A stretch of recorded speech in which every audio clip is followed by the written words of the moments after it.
اعوذ باللہ من الشیطان الرجیم بسم اللہ الرحمن الرحیم رب اشرح لی صدری ویسر لی امری واحلل عقدۃ من لسانی یفقہوا قولی۔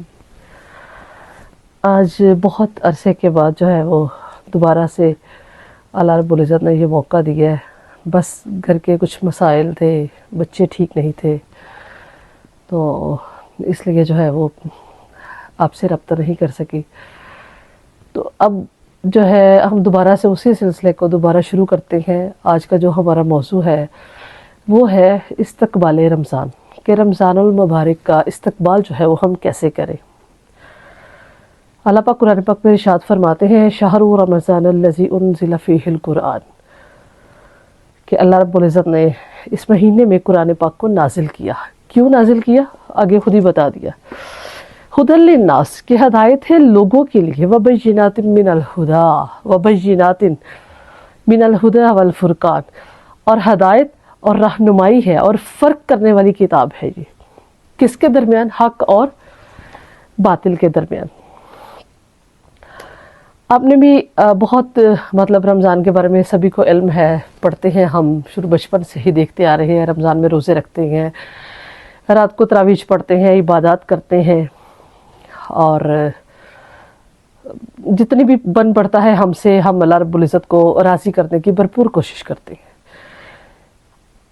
یعنی کہ ہم جو کچھ بھی کرتے ہیں اپنی گزشتہ زندگی میں، وہ ہم اپنے لیے، خود کے لیے کرتے ہیں۔ آج میں آپ سے یہی ریکویسٹ کروں گی کہ اب اس دفعہ والا جو رمضان ہے اس پہ آپ ایک انوکھا کام کریں، ایک عجیب کام کریں۔ وہ یہ کریں کہ پہلے تو ہم رمضان میں خود کو بخشوانے کے لیے جو ہے وہ کام کرتے ہیں، اپنے گناہ جو ہیں ان کا اللہ رب العزت کے سامنے گڑ گڑاتے ہیں کہ اللہ پاک ہمارے گناہوں کو معاف کر دے۔ اس دفعہ کا جو رمضان ہے اس میں دوسروں کو عذاب جہنم سے نجات کے لیے کوشش کریں۔ تو یہ ہمارے لیے پہلے تو ہم خود کو بچاتے ہیں، اس دفعہ ہم دوسروں کو جہنم سے بچائیں۔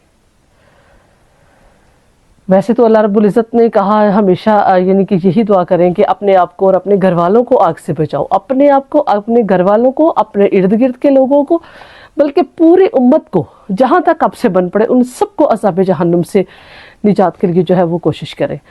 جیسے اللہ رب العزت نے بھی کہا ربنا غفر لی ولوالدی وللمؤمنین یوم یقوم الحساب۔ اپنے لیے دعا کریں، اپنے والدین کے لیے کریں، اور کلہم امت محمدی کے لیے کریں، پھر بات جو ہے وہ بنے گی۔ تو یہ جو رمضان ہمارے پاس آ رہا ہے، اللہ رب العزت جو ہمیں ایک نعمت عطا فرما رہے ہیں، ہماری خوش قسمتی ہے کہ زندگی میں ایک دفعہ پھر رمضان جو ہے اس کو ہم دیکھ رہے ہیں، اور انشاءاللہ ہم اس میں عبادات بھی کریں گے، خود کو بھی بچائیں گے اور دوسروں کو بھی بچائیں گے۔ اب دوسروں کو بچانے کا جو ہے وہ کیا طریقہ ہے؟ دوسروں کو بچانے کا سب سے بہتر احسن طریقہ یہ ہے کہ رمضان المبارک کے آغاز سے پہلے آپ جن لوگوں نے بھی آپ کے ساتھ برا کیا ہے، جو لوگ جو ہیں وہ آپ سے حسد کرتے ہیں، آپ سے بغض رکھتے ہیں، آپ کے برائی چاہتے ہیں، آپ کی غیبت کرتے ہیں، آپ کے ساتھ ظلم کرتے ہیں، زیادتی کرتے ہیں، کسی بھی قسم کا آپ کو نقصان پہنچانے کی کوشش کرتے ہیں، تو اللہ کی رضا کے لیے ان سب کو معاف کر دیں، سب کو معاف کر دیں، چاہے وہ آپ کے رشتہ دار ہیں، چاہے دوست احباب ہیں، ہمسائے ہیں، جو کوئی بھی ہے، چاہے حکمران ہیں، سب کو معاف کر دیں۔ تو اس دفعہ کا جو رمضان ہے اس میں دوسروں کو سب سے پہلے معاف کریں، پھر رمضان کی ابتدا کریں، پھر ہم روزے انشاءاللہ شروع کریں گے۔ سب سے پہلے دوسروں کو معاف کر دیں۔ بہت مشکل کام ہے، یہ دنیا کا سب سے مشکل ترین کام ہے کہ دوسروں کو معاف کرنا، لیکن اگر ہم اللہ سے یہ توقع رکھتے ہیں، اللہ سے یہ چاہتے ہیں کہ اللہ ہمیں معاف کر دے، اللہ ہمارے گناہوں کو معاف کر دے۔ ہم بھی تو اللہ کے ساتھ بہت زیادتی کرتے ہیں، وہ ہمیں کھلاتا ہے، وہ ہمیں پلاتا ہے، اس کی نعمتیں ہیں ہمارے پاس، پھر بھی ہم ناشکری کرتے ہیں۔ تو اس نے تو اپنی نعمتیں ہم سے نہیں روکی، وہ ہماری اپنی نعمتوں جو ہے وہ ہمیں دیے جا رہا ہے۔ اس رب نے تو اپنا ہاتھ کبھی نہیں روکا۔ ایسے ہی جو لوگ جو ہیں وہ آپ کے ساتھ برا کرتے ہیں، آپ کی برائی چاہتے ہیں، آپ ان کو سب سے پہلے معاف کریں، اور اس کے بعد انہیں بھی ویسے ہی نوازیں، ویسے ہی ان سے رویہ رکھیں جیسے آپ یہ توقع کرتے ہیں کہ گناہ کرنے کے باوجود اللہ آپ سے اپنا رویہ جو ہے وہ رکھے۔ ہم اتنے گناہ کرنے کے باوجود اللہ سے یہ چاہتے ہیں کہ اللہ ہم سے ویسے ہی پیار کرے، اللہ ہم سے ویسے ہی جو ہے وہ اپنے رزق کے دروازے کھولے رکھے، ہماری اولاد، ہمارا جان، ہمارا مال ویسے ہی اللہ بڑھائے چلے جائے، اس میں خیر و برکت عطا فرمائے۔ تو اگر ہم اللہ سے یہ چاہتے ہیں تو پھر اس رمضان ہم یہ کوشش کریں کہ ہم بھی دوسروں کو سب سے پہلے معاف کریں اور ان کو پھر ویسے ہی نوازیں جیسے ہم اللہ سے توقع رکھتے ہیں۔ ان سے حسد نہ کریں، کسی سے بھی کسی قسم کی عداوت نہ رکھیں۔ رمضان سے پہلے اپنے دل کو بالکل آئینے کی طرح صاف کر لیں، معاف کر دیں، کسی کے ساتھ حسد نہ رکھیں، بغض نہ رکھیں، کسی کی غیبت نہ کریں، چغلی نہ کریں اور دوسروں کے معاملات میں ٹانگ نہ اڑائیں۔ ٹھیک ہے، اپنے آپ پر فوکس کریں، جتنا ہو سکتا ہے دوسروں کے ساتھ اچھا سلوک کریں، لیکن کبھی بھی کسی کا برا نہ چاہیں۔ پھر اللہ رب العزت جو ہے وہ ہمیں معاف کریں گے، پھر اللہ رب العزت جو ہے وہ اپنی نعمتوں کا اہتمام ہم پر کریں گے۔ ایسے ہم اپنے رمضان کی ابتدا کریں، پھر دیکھیے آپ کو روزے رکھنے کا کتنا مزہ آئے گا۔ دل میں جب ہم دوسروں کے لیے بغض رکھتے ہیں، کینہ رکھتے ہیں، حسد رکھتے ہیں، تو وہ دوسروں کے لیے تو نقصان دہ ہوتا ہے، وہ ہمارے خود کے لیے بھی نقصان دہ ہوتا ہے۔ معاف کرنا بہت مشکل تو ہے، لیکن اس سے جو ہے انسان کا اندر، انسان کا انر جو ہے وہ بہت زیادہ مطمئن ہوتا ہے۔ معاف کرنا اللہ کی صفت ہے، تو اپنے اندر خدا کی صفات پیدا کریں۔ دوسروں کو جتنا ہو سکے آسانیاں دیں، سب سے پہلی بات تو معاف کر دیں، پھر یہ کہ ان کے ساتھ بھی ویسا ہی حسن سلوک کریں جیسا ان کے ان معاملات سے پہلے کرتے تھے۔ اگر رشتہ دار ہیں تو ویسے ہی ہو جائیں جیسے پہلے تھے۔ ہے مشکل کام، اور بعض اوقات ایسا بھی ہوتا ہے کہ ہم دوسروں کو زبان سے کہہ دیتے ہیں کہ ٹھیک ہے بھائی ہم نے تمہیں معاف کر دیا، لیکن دل میں جو ہے وہ بات رہ جاتی ہے، اور دوبارہ پھر جب کوئی برائی کرتا ہے تو وہ پچھلی بھی جو ہے وہ یاد آ جاتی ہے۔ تو اس کے لیے میں یہی کہوں گی کہ چونکہ زبان سے کہنا ہمارے اختیار میں ہے، اپنے رویے کو بہتر رکھنا ہمارے اختیار میں ہے۔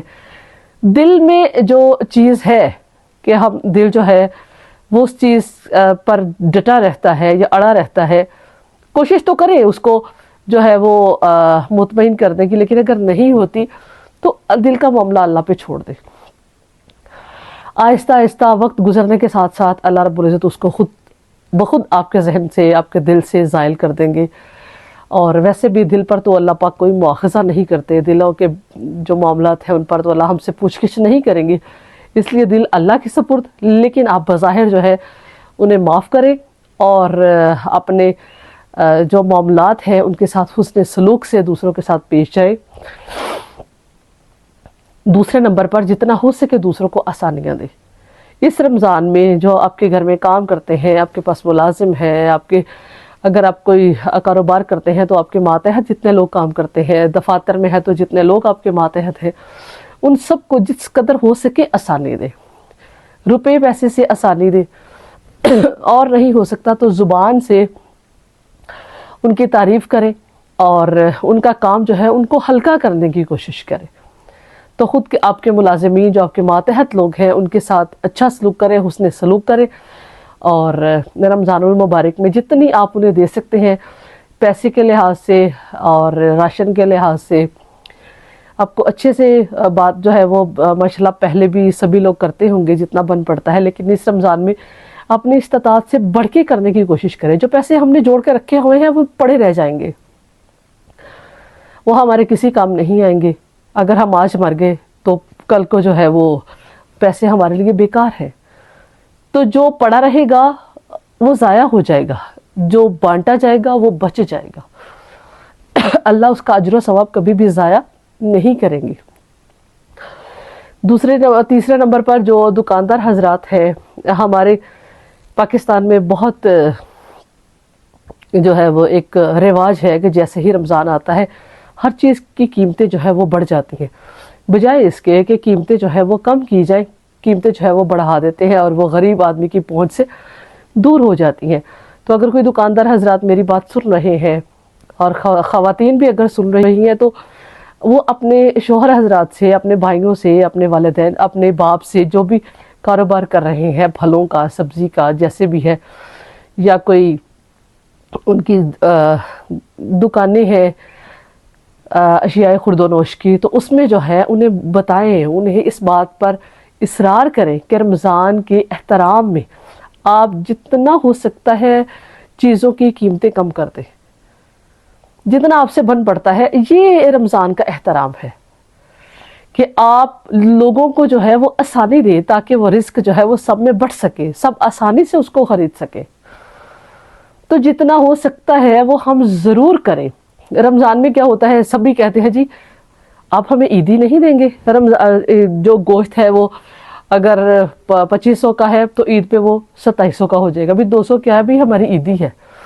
بھی جو خریدنے والے ہیں وہ بیچارے کیا کریں، ان کو بھی تو عیدی چاہیے، ان کو بھی ریلیف دے، بجائے اس کے کہ 2500 کی بجائے اس کو 2300 پہ لے آئے، تاکہ جو نہیں خرید سکتے ان کی بھی پہنچ میں وہ آ جائے۔ تو اپنی طرف سے جتنا ہو سکے رمضان میں خود کو بھی جہنم کی آگ سے بچائیں، اور دوسروں کے لیے بھی آسانیاں پیدا کریں، دوسروں کے لیے بھی جو ہے وہ سہولتیں دیں، اپنے ماتحت لوگوں کو سہولتیں دیں، اور یہ 3 کام جو ہے وہ ضرور کریں۔ اللہ رب العزت ہم سب کو اس کی توفیق دے۔ سب سے پہلے تو دوسروں کو معاف کر دے، دوسرے نمبر پر دوسروں کو آسانیاں دے، اپنے دل میں حسد نہ رکھیں، بغض نہ رکھیں، کینہ نہ رکھیں، خود غرضی سے بچے کہ بس خود کے لیے ہی جو کرنا ہے کرنا ہے۔ دنیا میں کوئی چیز آپ نظر دوڑا کر دیکھ لیں، ہر چیز دوسروں کو نفع پہنچاتی ہے۔ واحد انسان ہے جس کو خود کی پڑی ہوتی ہے۔ درخت ہیں دوسروں کو ہوا دیتے ہیں، سبزیاں ہیں دوسروں کے لیے اگتی ہیں، چرند ہے، پرند ہے، حیوانات ہیں، حشرات ہیں، وہ سب دوسروں کے لیے ہے۔ واحد انسان جو ہے اسی کا پیٹ نہیں بھرتا۔ تو ہم بھی خود کو ایسا بنائیں کہ ہم دوسروں کے لیے فائدہ مند ہوں۔ خود کے لیے جینا بھی کوئی جینا ہے، دوسروں کے لیے جی کے دیکھیے۔ اللہ رب العزت مجھے، آپ کو، ہم سب کو جو ہے وہ رمضان المبارک کے فضائل سے، اس کے برکات سے جو باخبر ہونے کی توفیق دے۔ ہمیں چاہیے کہ ہم رمضان کے جو فضائل ہیں ان کو دیکھیں، ان کو پڑھیں، ان کو جو ہے وہ خود پر اپلائی کر کے دیکھیں، امپلیمنٹیشن کریں اس کی۔ اس طرح سے رمضان کا استقبال کریں کہ نہ صرف خود ہم جہنم کی آگ سے بچے بلکہ دوسروں کو بھی بچائیں۔ وما علینا الا البلاغ۔